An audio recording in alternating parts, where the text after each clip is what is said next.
Watching and connected, but it's never enough. Talking with our friends about our favorite things. TV shows and movies and some random swearing. Hey! Hey! Hey! This is the pretty, this is the little, this is the pretty little podcast. Hello, all you pretty little people. This is the Pretty Little Podcast. I'm your host, Deadbeat Chad. With me is just Jess. Good morning. Morning, yeah. Good morning. What are we talking about today, Jess? Let me see. Well, today we're talking about Fantastic Mr. Fox. As far as the movie goes, it's a 2009 stop-motion animated adventure comedy film directed by Wes Anderson. Based on the 1970 novel by Roald Dahl, it stars George Clooney, Meryl Streep, Jason Schwartzman, Bill Murray, Willem Dafoe, and Owen Wilson. In the film, a spree of thefts led by Mr. Fox results in his family and later his community being hunted down by three farmers. Very true. Now, you actually read the book before watching the movie. Yeah. I read the book like years and years and years, probably in elementary school. So I have no knowledge of the book anymore at all. How well of an adaptation is this compared to that? It's decent. The book itself is one of Mr. Dahl's shorter thing, right? Because Roald Dahl is a legend in Charlie and the Chocolate Factory, Matilda, James and the Giant Peach, The Witches, like all kinds of books. Big Friendly Giant. Yeah. Who he was really good at appealing to child humor, mixing darkness in with it. There's always darkness in the books. Yeah. And that kind of slightly unhinged thing. So I grew up loving his work, but I never knew about this one. Yeah, like when I was a kid. Odd to me because we were sitting there and I was like, "Oh, you've read Fantastic Mr. Fox, right?" And you were like, "Huh?" I was like, "Yeah, you read it as a kid, right?" And you're like, "No, it's a what book? are you talking?" So to be fair, I hadn't seen the movie in many years, right? So I had forgotten. And then, like, as soon as we start the fucking movie, like, it starts with the Roald Dahl book. And I was like, I have failed on every level. I completely forgot that this... Yeah, they don't hide the fact that this is based on a Roald Dahl book. It's showing a lot of love to it. Right. But anyways, as far as the book itself goes, and we'll go into it later if you want, I think the film does a good job. The book... I hesitate to call it a book. It's a short story. It's a novella. Right. I expected it to be longer. See, in my memory, as a kid, I remember this being a series of books for some reason, but it apparently isn't. We apparently have no idea what the hell's going on. Yeah, with I thought there were like 3 or 4 different Fantastic books. Mr. Fox goes to the fair. And I thought the movie was like a conglomeration of those stories. Yeah, no, the movie takes the book and builds it out in every direction. Because the story, I'm not even going to call it a book. The story is relatively simple and short. I imagine this was like one of his books that was just meant for bedtime reading, right? A one-time bedtime thing. Well, yeah, because a lot of his stories started with literal bedtime stories he would tell to his children, and the ones they really liked, he would build out into the books which is incredible. Now. It's incredible that somebody can just come up with something like that spur of the moment. I mean, we're parents. Every parent has like tried to like come up with something. It's not easy to do. Yeah, no, my nanny used to do that with me.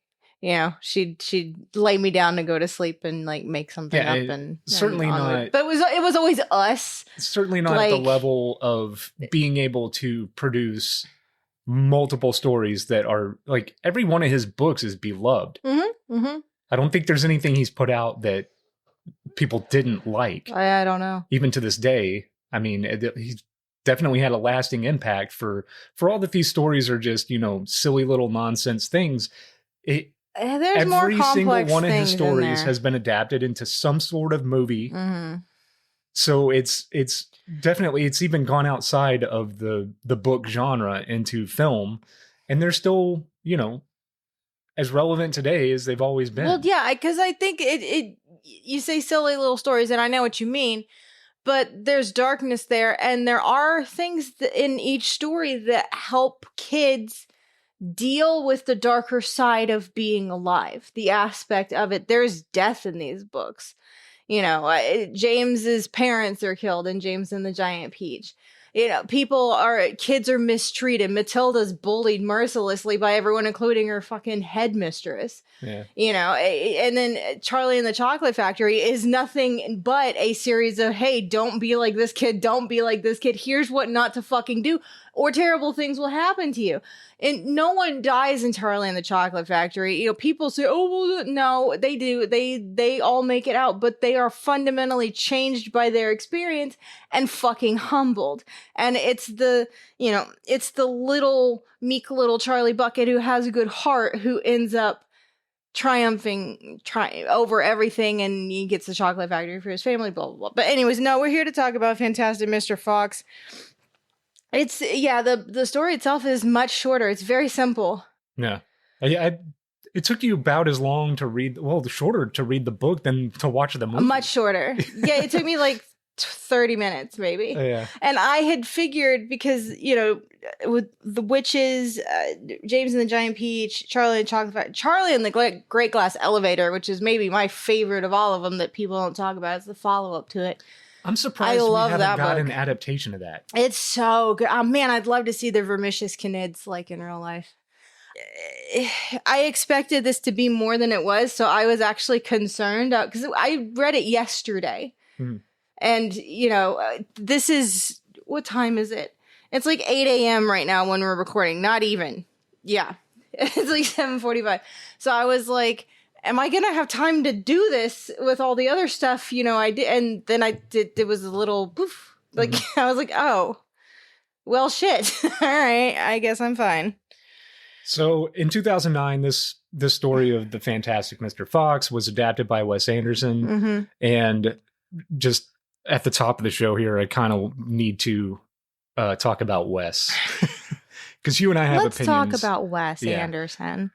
You and I have some opinions on Wes Anderson. And let me start by saying I'm probably going to piss a lot of fans of Wes Anderson off. I don't hate the man. I think we own most of his movies. Yes. I think the man is very competent in directing. I think he's a competent writer.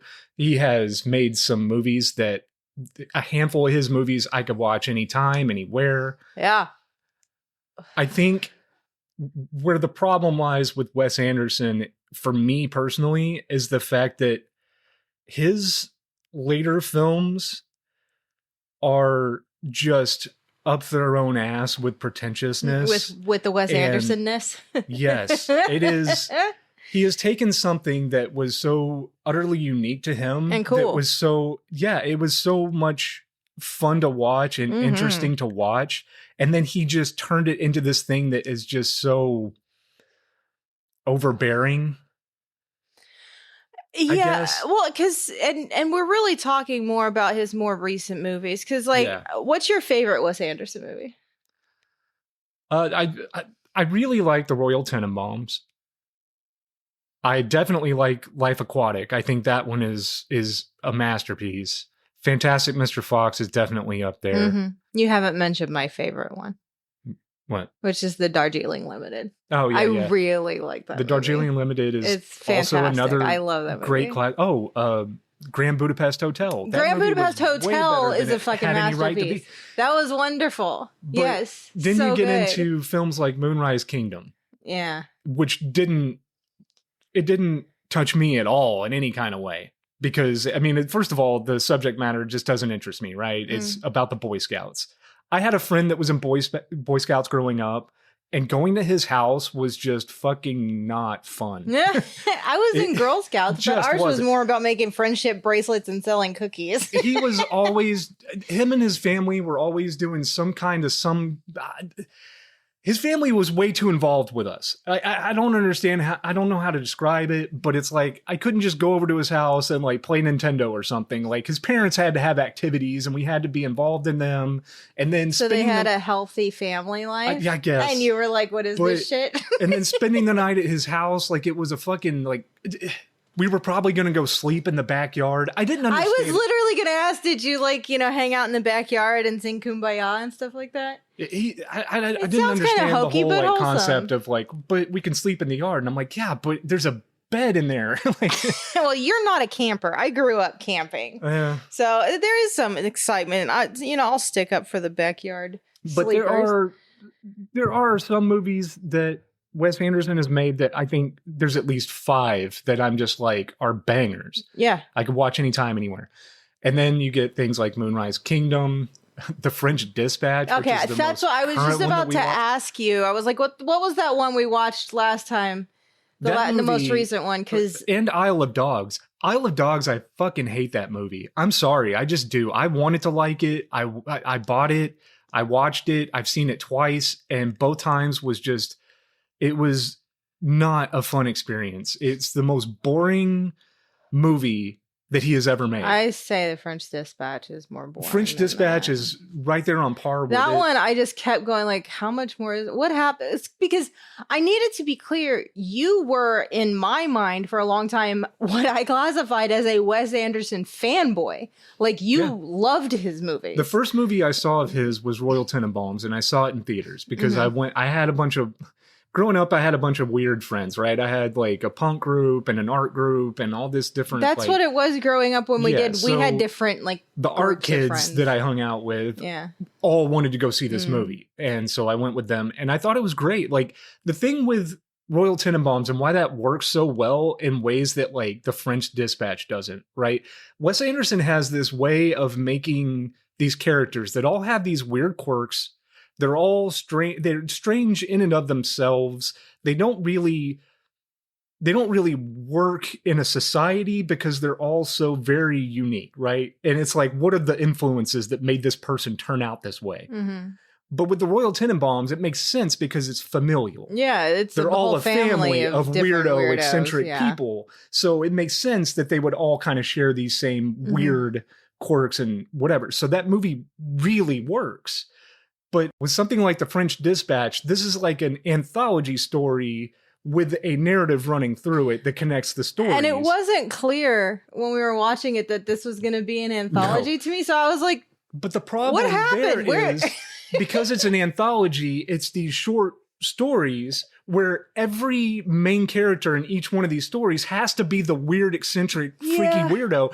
And you can't have all the characters be this. well, and all the stories aren't the same length or even remotely. So some are real short, and then one just kept going. And I was like, is this just the rest of the movie You took now? 2 naps during that movie. did. I watched the thing in its entirety, and I could tell you, it doesn't get better. But No, it's one of you those I took woke 2 up naps, and woke up twice, and was like, is this still on? Yeah, I'm like, oh my God, this never ends. Yeah, it not only was the movie just Which is long in sad. general, but it was so boring that it just dragged on. Yeah, which is really unfortunate because And he's got another one called Meteor City that's, I think, one of his newest, and I just don't even care to see it because I know it's just going to be some of the same bullshit. But well, he's leaned so far into the because Wes Anderson movies have a very immediate stamp on them, from the characters to the shots, his directing stance, to the way the sets are. And what was once quirky and fun now seems kind of forced and tired to me. yeah. Which is sad to me because we did spend many years really loving that stuff. And today we are talking about one that we do love and talk about a work of like devotion, because the stop motion animation, holy shit. Yeah. And That's why I really wanted Isle of Dogs to be good, because Right. it's another one of those like stop motion animated films that just like, when you're looking at the film, it's done very well. Like the stop motion is great. Yes. Like the sets are great. Everything about it is great except the story and the writing.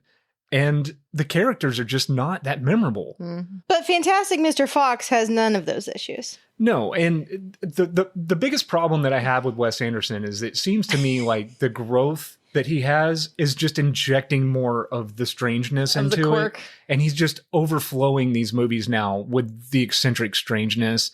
And I can't get into it anymore. Well, we can Now, still watch the ones we love and leave it at that. and I do appreciate that. I like that he's still doing it, but not for I me anymore. appreciate that his movies have a stillness to them. Yes. They're not moving around constantly. Like It's almost like looking at photographs. Yeah, sometimes. he really does have a skill in utilizing space. Yeah. And yeah. Regardless And when color, like all of these things, it's so distinctive to him. Yeah, and regardless when these movies take place or what era they're in, they all look like they're very from out of time. the mid 70s to mid 80s, somewhere in there. Sometimes, like I mean, with the technology, every time they're typing on typewriters, they have like just all these like analog technologies. Yeah. You know, and I appreciate that. Like, and there I do. tends to be a classiness there as well in most of his movies. Like, and the color gradients that he uses, and all that. I mean, it definitely works, and it works very well. It's very striking. When the writing is just up its own ass with the pretentiousness, I check out immediately, and I just can't. Well, let's get into one we do like. Yeah, go for it. Yeah. Well, Fantastic Mr. Fox, I will say, parts of this movie creep me out. There's something about the stop motion animation, the way that they I'm trying to figure out how to say it. It's unsettling sometimes. Yeah.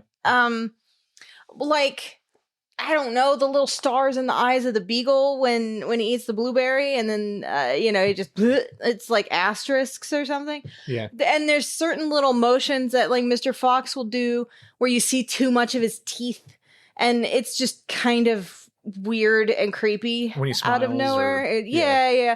Or when he's like hiding behind the cider, and he's like, and you can just see like all of his teeth, but not in like a foxy like threatening way. No, it's very much a caricature. An anthropomorphic fox. I don't care for it. It's creepy, but at the same time, I would say that falls in line with Roald Dahl's style of, the darkness, the unsettlingness that creeps along. This story in the book story, like I said, is extremely simple. It's very scary. Yeah. But it's a short little thing.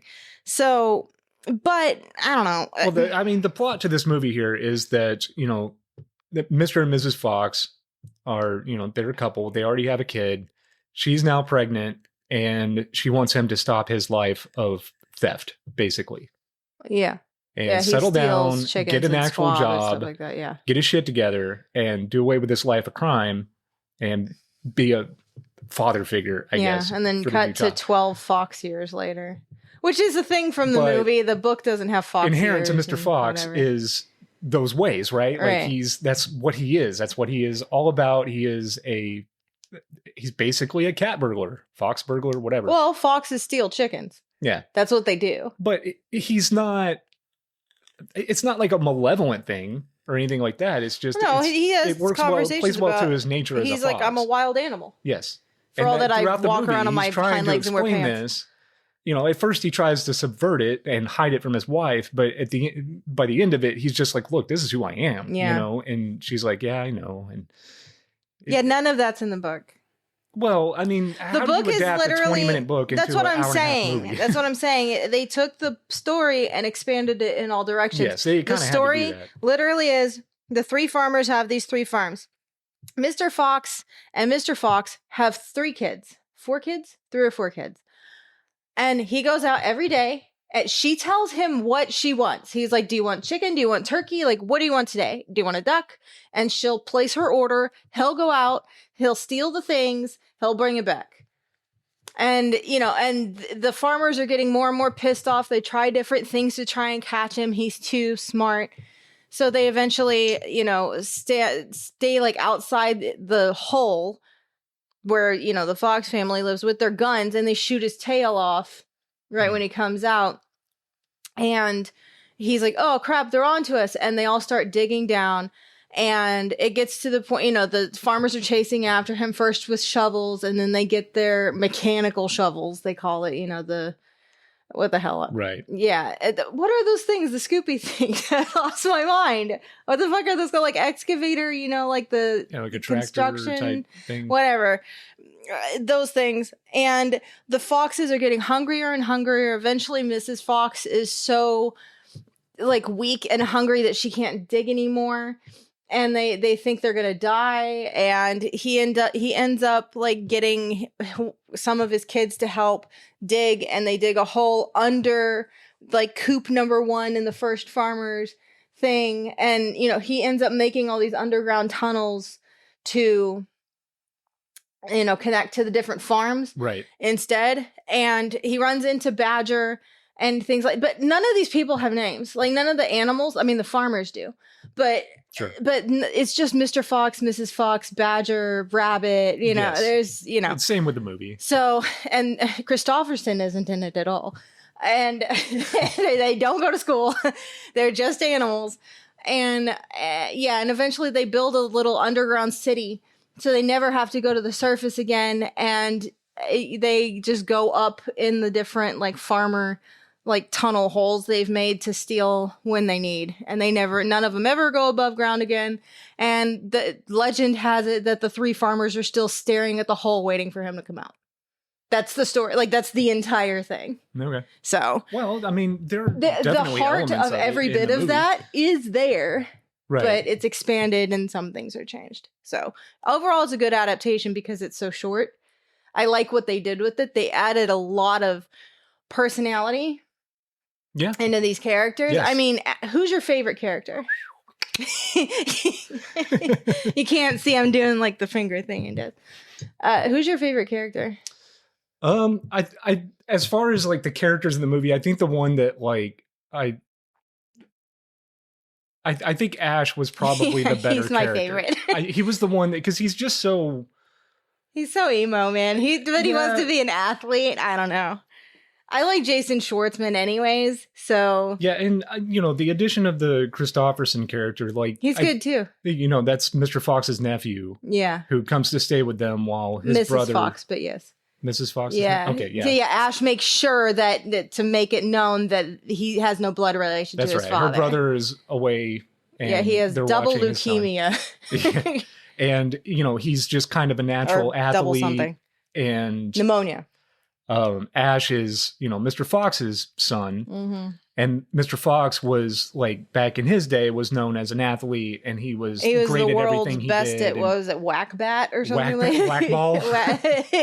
Yeah, and so he's kind of living in that shadow of his father and trying to live up to that while also being this like weird comic book nerd who.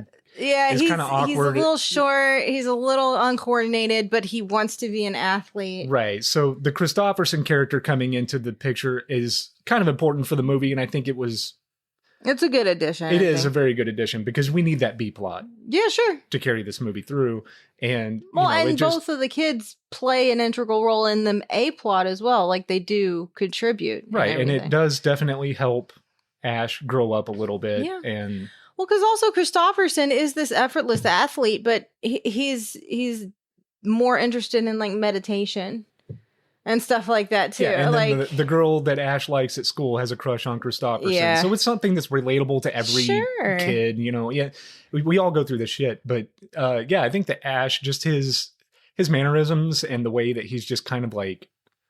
Jason Schwartzman's delivery is like through the whole movie. Perfection. And he's spitting constantly. Something else that they do here that I think was definitely a Wes Anderson-y thing that could have gotten old but didn't, is instead of swearing they say cuss. Oh yeah. For every what the cuss are you talking? Yeah. Are you cussing with me right now? Yeah, no, it doesn't matter what the word would be, they say cuss. And it's never not good. Yeah, no, it's funny. And I don't know why it works. Yeah. Again, it's just another one of those Wes Anderson things. Because that definitely was not in the book. Yeah, and these characters definitely all work well within the realm of the Wes Anderson universe. Like maybe not so much the setting, because it definitely has this like storybook feel to it, and rightfully so. I mean, it came from a storybook. Yeah, it's very much English countryside stuff. I mean, the lighting in this is wonderful. Like the color of this film is incredible. The sets are just spectacular to look at. Just, when I was younger, this was not this in particular, but this style of movie like really got me to a point where I wanted to like get into this, like set building and stuff like that for miniatures. I just never did. And every time I watch a movie like this, or like a James and the Giant Peach, or a Coraline, or whatever, like that just looking at the sets and what it takes to make these things come to life is really interesting to me. Yeah, I always like watching the behind the scenes, like documentary stuff Yeah. for movies like this.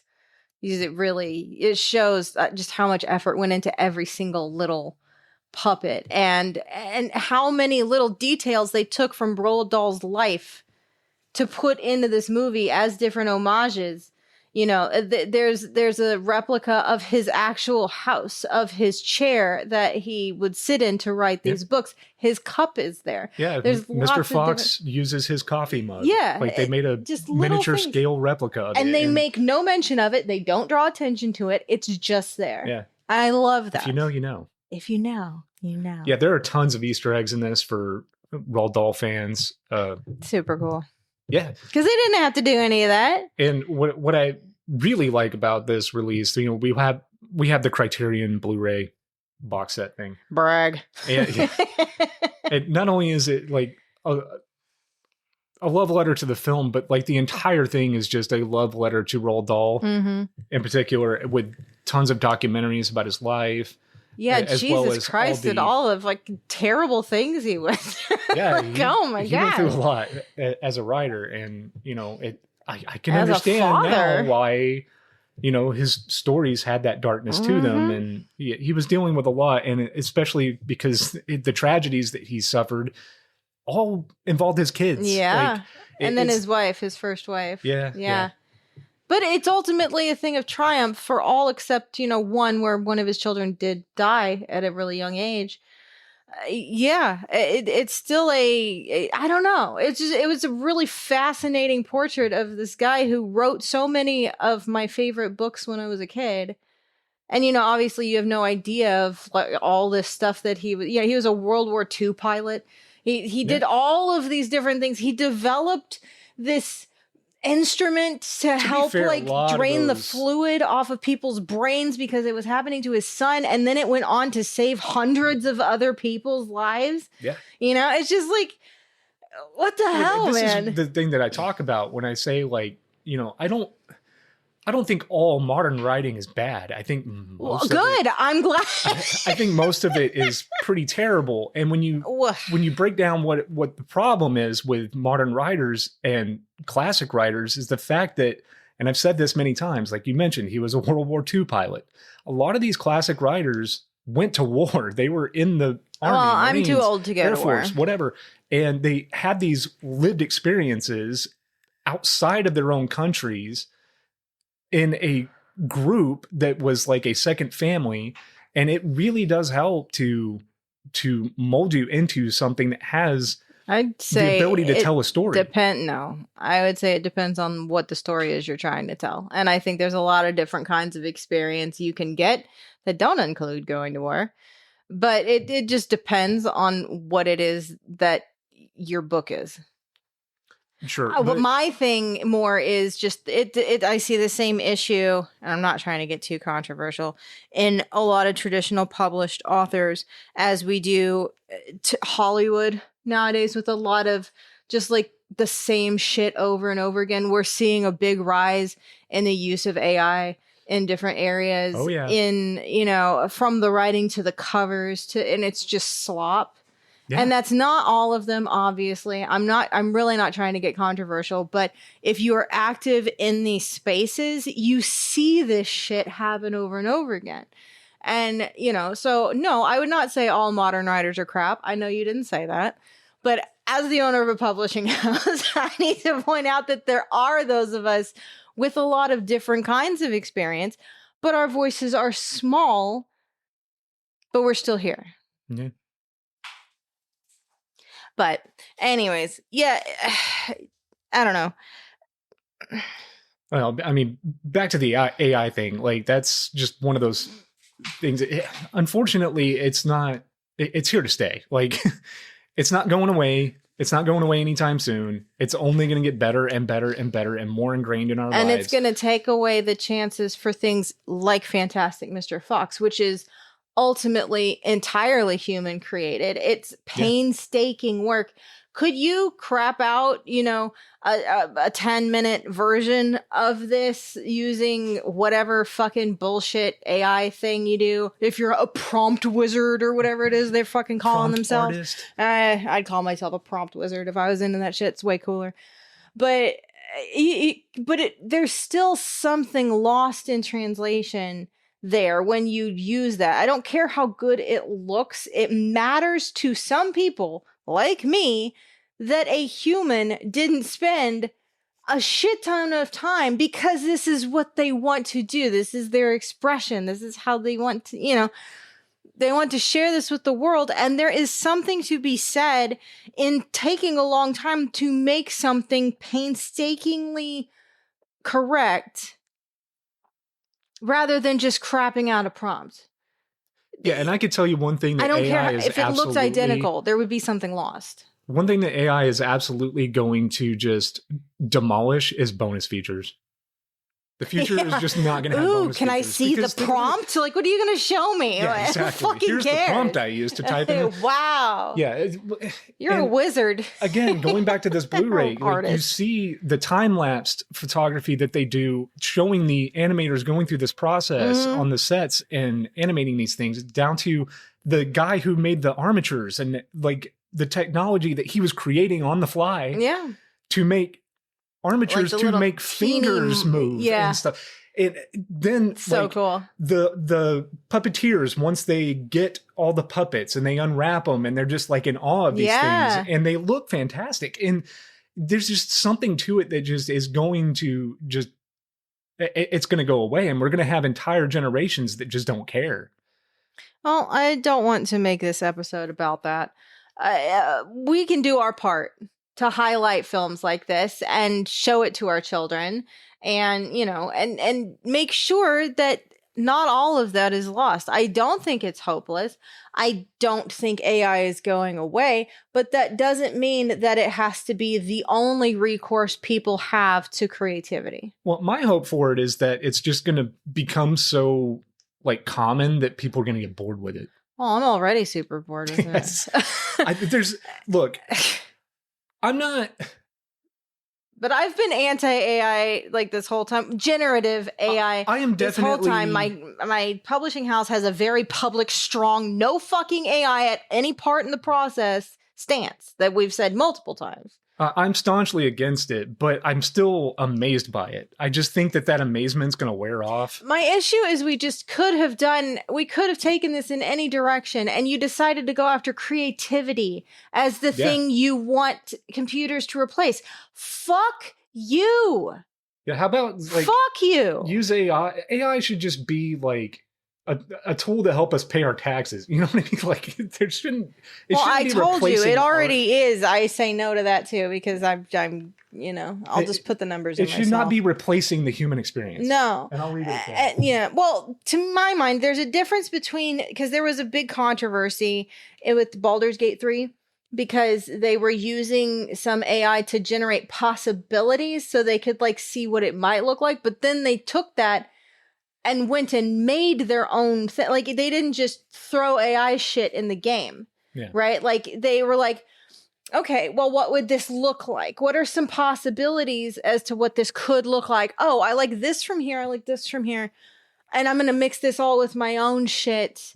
Okay, you know what? Actually, now seeing that, it doesn't work. And so for that, I don't have an issue with it because ultimately they went, okay, we're getting way off topic. Anyways. No, I just think that we're gonna have an over reliance on it, and then it's going to be controlled by people that hate us. Wow. And that's my problem with it. Aside from the fact that it's going to replace human creativity. Something else that was in the story that wasn't in the film, one of the few things, I was actually glad, and it reminded me because it looked like they were going to do it because it just didn't, is Mr. Bean. Not Mr. Bean, but you know, it's a farmer. His last name is Bean, not Rowan Atkinson. He's like I guess you could say the arch villain. He's the one who's the smartest and the cruelest. And he's also, it turns out, he's the one who comes up with all these plans to kill the fox. And it's so gross. It turns out he's deaf because he has never bathed. And his ears are so full of chunks of wax and dead flies and stuff like that he can't hear when people are telling him his plan's stupid. Mm-hmm. And so he'll like dig it. I'm grossing myself out. He'll like dig in his ear and like flies and shit will fall out. That was not in the movie. The bonus features mentioned that was cut. They did actually. They made the ear. Yeah, they made the ear and everything. Yeah, profile of it, and I guess they were gonna do something with it because they mentioned the dead fly. I'm glad they left that out. While I was reading it yesterday, I got to that part and like out loud, I was like, "Oh, gross!" Yeah. Which, God, Roald Dahl, what the fuck, gross. Yeah, this is definitely just like a fun little adventure movie. I think that there's farmers v fox. Yeah, there's tons of action in it too. Mm-hmm. Like the way that they and handle dance sequences. Yeah, there's dancing, but the way that they handle the action is done. It's very Wes Anderson-y, where it's all done from like a side view, almost like a video game. Yes, it's like a platform. Like you enter platformer levels and stuff like that. Yeah, and it's kind of incredible the way that they move these characters around, and like just the way that they sneak into these establishments and things like that, and showing how Mr. Fox, like, he jumps over this and he flips over that and he does cartwheels. And it's a lot of stunt work and martial art type stuff, and it's really cool.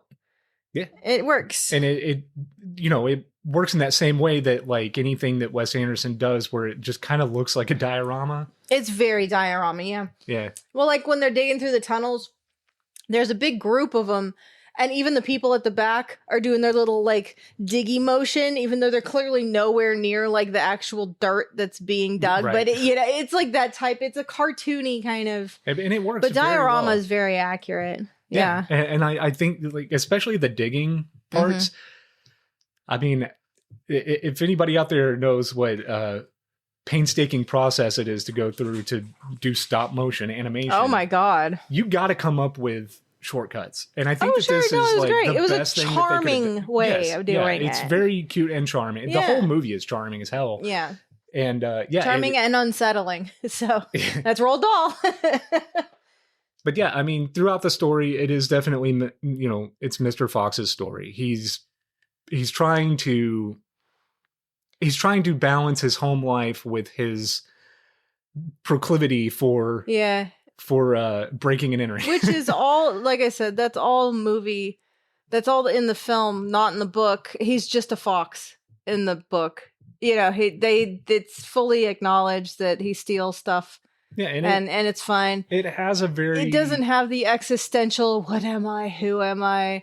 I'm old, my father died when he was 7.5. No, he never goes through a moment in the movie where he second guesses himself or doubts himself or who he is as a person. But he has a lot of, he's like, I feel poor. I need this. I need more out of life. I'm tired of living in a hole. I want to buy a tree. Yeah. So he has, like, they definitely do bring in those more human like battles, that internal struggle, because he does struggle, but it's with himself, and he really only says something to Felicity, his wife, like once or twice.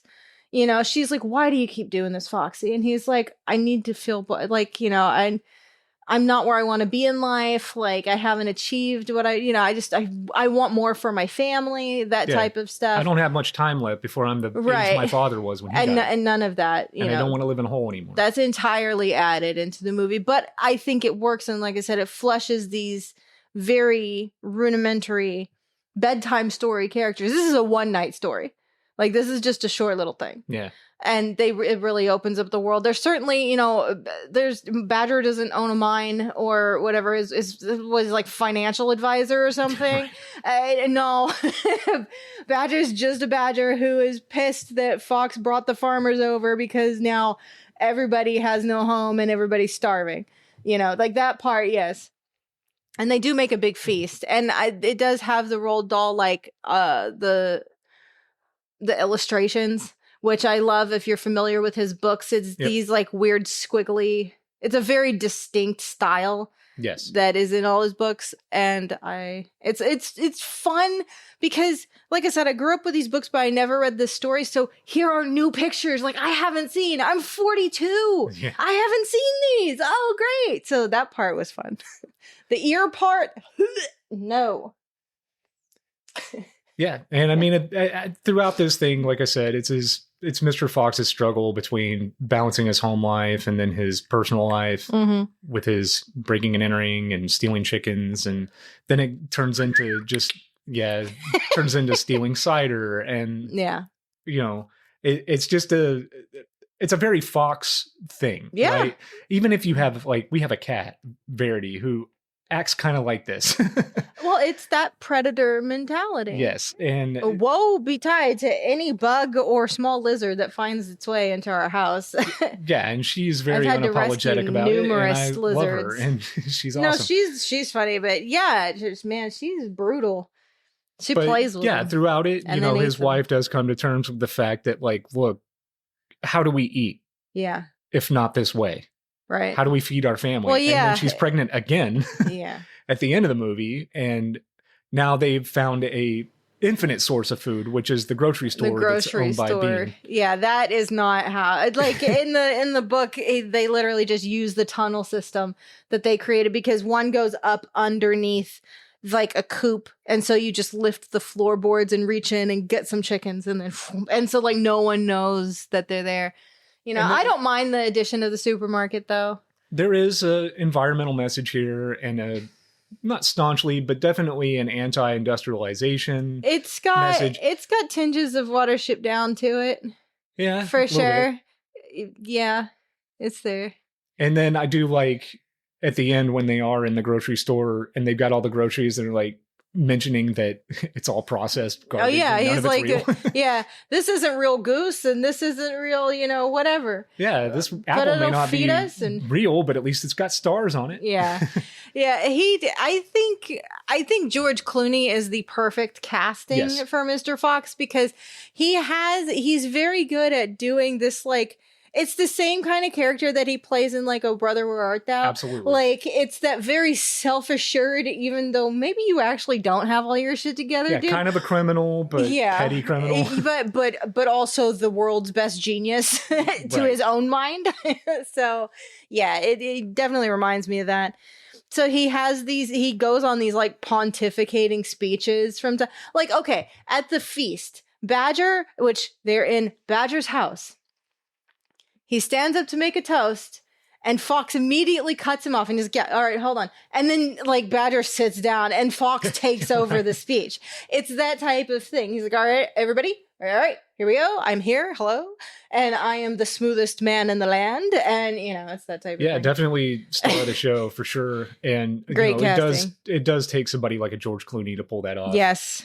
Yeah. And I agree. I think the casting across the board here was just great. Meryl Streep is fantastic. Bill Murray's great. For some reason, I thought the Christopherson character was Michael Cera. Because it's a very Michael Cera coded character, and Michael Cera is in several Wes Anderson movies. Yeah, but that's Eric Anderson. Apparently he's related to Wes. And Wes Anderson is also Weasel. Yeah. So. Oh, and Willem Dafoe's the Rat, which is not a French assassin or whatever in the books. He doesn't work for Bean. He just found his own way in there and is pissed that they're coming to steal the cider that he sees as his because I got here first. That's all there is to it. Yeah. I mean, adding this character, it was fine. He was not in it very long. No, but I mean, he does play a role. He's also... He's way too big for a rat next to a fox, but sure. He's taller than Mr. Fox, but okay. Sure. No, I do like the angle of him, working for Mr. Bean. I know, it's Mr. Bean, who is voiced by Mongo Gambone. Security for his cider. Yeah. Because, I mean, he gets to just sit there and drink cider But all I day. get the feeling that is very self-appointed. I don't think that Bean actually was like, yeah, all right, rat, you can stay in my cider cellar and drink it. No, I think he has decided, like, this is me. I do like that, right before he dies, the very last thing he wants is a taste of the cider. Like, there's the little things there. Like, each one of these characters are so, like, 100% who they are. Yeah, sure. They don't ever deviate. They don't, aside from Ash, they don't really grow. I guess Mrs. Fox grows to I would say Mr. Fox grows. appreciate who Mr. Fox is. Yes. And I think Mr. Fox found he found balance within himself, I think. I hope. But Meryl Streep is great. Like, she's such a good choice for this. So she's like, it's something like, if what I think is going on, it better not be. Or Yes. something Yeah, like that's a great line. She just, what are you doing, Foxy? One of the aspects of this movie that I think could have been cut out was the whole, like, Petey I was character. just going to say, when you started that sentence, I was like, mine would be Jarvis the Petey Cocker. song. I don't know who this person is. He's I probably assume a some musician, friend but of Wes Anderson. Yeah, It's there's not needed. definitely a moment in this movie that just out of nowhere, there's like this jug band playing a song while Mr. Fox and his group. But it's a song about Mr. Fox, but written by and performed by Petey. He's a human. Yes. Why does he know any of this? I don't know. It's very weird. It It kind of brings everything to a halt. I think that they could have cut that out, and I agree. it would have saved the animators an awful lot of trouble. We wouldn't have lost anything. No, I don't think it matters. I don't think it is. It's not important to the plot. It feels more like a cameo type situation, but I don't know who this person is. It wasn't something that existed in the book anyway. No, it could have not been at all. cut out entirely, and it would have been fine. I agree with that. But that being said, that segment where they are playing all the instruments, I mean, it's incredibly animated. No. Don't The get me wrong, quality is there. There's like 7 people playing different instruments, and right. It looks incredible. It's just so weird and distracting from it just the plot. kind of comes out of nowhere. Yeah. It doesn't add anything. The Petey character is not my favorite.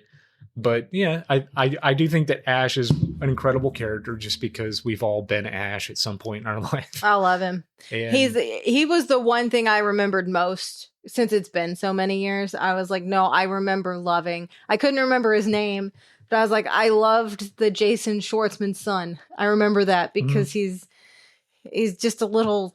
He's kind of small we were and all angry. this kid. Like I said, we all put on a towel around our neck and pretended it was a cape, and flew around our house. I'm an athlete. But yeah, I mean, at the end of the day, this movie is extremely charming. It's extremely fun to watch. Mm-hmm. It has a good message. I think this is an incredible film if you have young kids to show them. There's definitely innuendos in it, but it's going to go over their head. And some kind of creepy moments, but not in a will scar your child for life type way. No, I think that this is, and the great thing about it too is, and why you should show all of your kids this movie, is that it doesn't dumb it down. This isn't a dumb story. It's a very relatable story of just a man trying to provide for his family. And his methods of wanting going more about out it of are life. a little questionable, but it is what it is. And at the end of the day, it's in his nature to do so. He tried, okay? Enough people weren't reading his column in the Gazette. Yeah. And it does have a very strong famany message. Mm-hmm. Families sticking together and working things out together. And the underdog versus the upper class, the people who have everything and want to keep it all for themselves type thing. Yeah, and with the environmental stuff and the anti-industrialization, although not staunchly against, because industrialization is definitely important. I mean, yes, for survival. All of humans. things in balance. Yeah, and I think that across the board, the messages in this film are just, they've knocked it out of the park. And I think it's great. The fact that it was crafted by humans and it took a long fucking time. It took years to make this movie. Yeah, there's a lot that you could make a family night out of this, watching this movie with your kids and explain to them not only the messages in the movie, but like the art behind doing it. And the importance of doing things yourselves. Showing them the bonus features and the the puppeteers doing their thing and the creators of the puppets doing their thing, the set designers doing their thing, the painters, and showing Yeah, your it kids definitely harkens back to, my childhood formative movies, like, the Jim Henson, the puppetry. Like, it's that same type of thing done. I mean, it's different, obviously, because this is stop motion and that was more puppetry, but it's still this world envisioned by a human, in this case, Roald Dahl, fleshed out by another. Hundreds of people coming together, all to play their role to make this piece of art. And yeah, it's special. Yeah, and Fantastic Mr. Fox, this came out, what, 2009? Yep.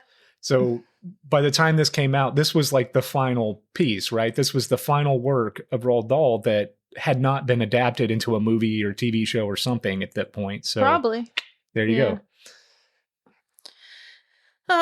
It's good, though, overall. I'm a fan. I think it's special. I'm glad it exists. Thank you to everybody who helped put it together. Because it's a very lot clear of people. that it's directed well. The coloring and the directing and the voice acting. I love that I had no idea until we were watching the behind the scenes features that like they really had like George Clooney out there galloping through a field to like record his lines sometimes. Even the like, voice recording of that's this, what I'm saying. was like, painstakingly done. They went out on scene and ran around in fields and shit. Especially George Clooney. He was in like horse trailers for the right echo. There was like this and that. And yeah, super sitting cool. at a dining room table in a dining room to get the echo just right. Like you mentioned, running around because there's scenes in this movie where dialogue is happening while they're running. So you need to have that sound authentic. Right. So yeah, they went out and ran around while they were doing the dialogue. They're making little footstep recorders, just like. And watching George Clooney act like Mr. Fox, I mean, it's perfect. It's funny. It's good.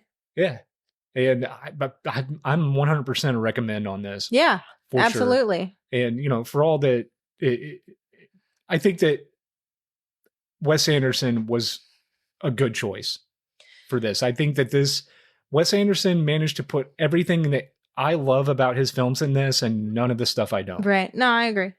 And unfortunately, his later movies kind of rubbed me the wrong way, but there's always a chance to turn things around. I don't know. But it could also be that just your tastes have changed. It just y'all have diverted. But I'd still go watch Darjeeling Limited at the drop of a hat. I really like it. Yeah. Darjeeling Limited is awesome. Grand Budapest Hotel. Grand Budapest Hotel is probably my second favorite. That movie is Ray Fiennes in that is impeccable. Jeez. Yeah. And that's the thing that sucks, man, is because you take something like that and something like French Dispatch, I know, and they're so similar, but they couldn't be more further of an enjoyable experience. Right. I just don't get it. I don't understand how it's like so hit or miss. I don't know, because you and I both had very visceral reactions to the French Dispatch. Mine was falling asleep. I don't know how visceral that is. Too, that isn't in his other films. Like, it is weirdly sexual. Yeah, I'm not a big fan. And there's tons of nudity in French Dispatch that he just doesn't exist in his other films. And I don't know. It's obviously we don't have issues with nudity, but it felt. No, it's off-putting in a Wes Anderson movie. Out of place.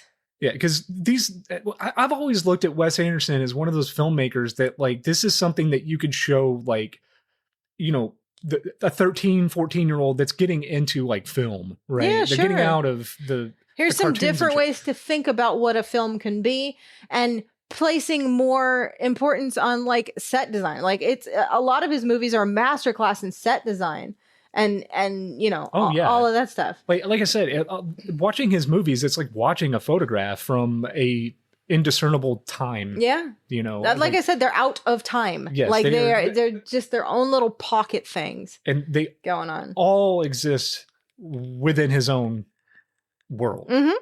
All of watching his movies, you get the sense that all of these are happening simultaneously. These are all stories that are happening in this fictional world that he has created. And he's very sometime between 1975 and 1985. And he's very good at mixing. He's very thoughtful about the entire picture. Like, so, the acting, the wardrobe, the set design, the music, it all, and the way in which people speak their lines, right? The cadence that is there. Yeah. It's all very distinct and very Wes. Like, you immediately know when you're watching a Wes Anderson movie. Yeah. And there was a point in time when anytime a new Wes Anderson movie was announced or whatever, I got super excited because I really did enjoy his films. Well, and you would just buy them without having seen them because you're like, oh, okay, excellent. I know I'm going to want this sure. forever. So yeah, I would just go buy them. But that being said, I still think that there's hope for the future of his movies. Maybe. And hopefully Sure. he'll come up with something that does wow me and gives me that same feeling that his older films did. For every Isle of Dogs, there's a Fantastic Mr. Fox. For every French Dispatch, there's a Grand Budapest Hotel. Yeah. So it's and for all I know, someone out there's favorite movie is Isle of Dogs, or French Oh, yeah, Dispatch. sure. It's just for our particular tastes, it's a little, it's not what it was, but it could be again. But That's the beauty of human creativity. at the end of the day, he has produced at least 5 solid movies that I can watch anytime, anywhere, and I will always cherish and love them. Hell And yeah. And this is one of Fantastic them. Mr. Fox is one of them for sure. It's definitely kind of fantastic. Highly recommend you watch this. 100%. All right, well, we can call that an episode. Jess, where can people find you? I'm Jess Moon. You can find me at _Jess Moon on Instagram. I do also have a publishing house. It's called Shadow Spark Publishing. You can find us on all of the social bullshit places at Shadow Spark Pub. You can go to shadowsparkpub.com. This is going to date the episode, but we're actually going to be opening for queries in August of this year for 1 month only. So that's going to be super exciting. If you are interested in any of that, make sure to follow all of our stuff, as more information will be coming out about that shortly. Ta-da! Sounds good. You can find me. I'm on Instagram at Deadbeat Chad. You can follow the podcast on Instagram as well at Pretty Little Podcast. We have the YouTube channel at youtube.com/@theprettylittlepodcast69420. Thanks to each and every one of you for listening, downloading. We appreciate you guys. So till we see you next time, stay pretty. Nice try. Hey, I did my best. Get fucked.